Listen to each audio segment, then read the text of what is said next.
Hi, boys and girls. Today I'm going to read The Littles Go Around the World. This was one of my favorite stories when I was little.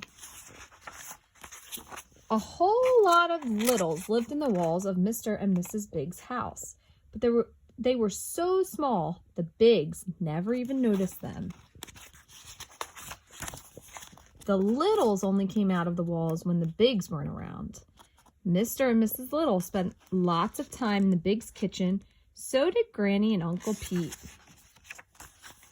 Cousin Dinky Little used the Bigs' roof as a landing strip for his glider plane. And Tom and Lucy Little often played in young Henry Biggs' room. Henry had lots of toys and games, but best of all, he had 2 pet gerbils. The gerbils were very small, nice long tails, just like the littles. One day, Tom and Lucy were playing in the gerbil's cage. Suddenly, they heard big, loud footsteps.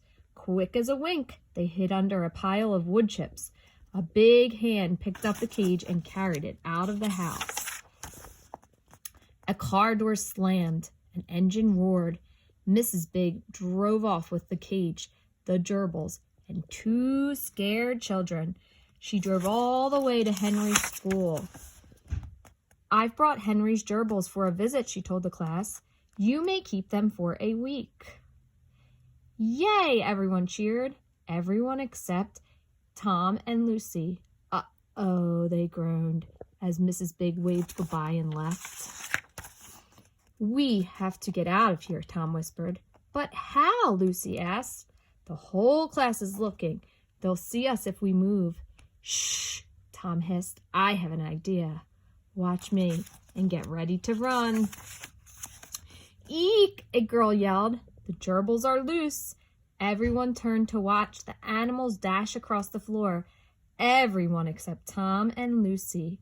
They raced out the door, down the hall, and into an empty classroom. Lucy pointed to a huge ball. "What is that?" she asked. "It's a globe," Tom said. "A map of the whole earth." "Where is America?" Lucy asked. "You can't see it from here," Tom said. "You have to climb on top." Lucy pulled herself all the way up to the North Pole. "Look at me," she cried. "I'm on top of the world." Tom slowly spun the globe. Lucy hopped onto Iceland, jumped over Greenland, and skipped across Canada. Before long, she was back where she started. "Wow," Lucy yelled. "I just walked all around the world." "Come on down," Tom said. "Mom and Dad will be worried." "We should go now." "But how?" Lucy said. "We must be at least a mile away from home." Now, a mile may not sound very far to you, but little legs are short. 1 mile might just as well be a million. "There must be a way," Tom said.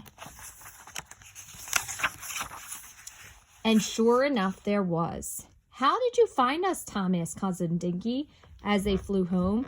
"I saw Mrs. Big drive off with you," Dinky said, "so I followed her car." "We littles have to stick together," Dinky said. "It's a great big world down there." Have a great day, friends.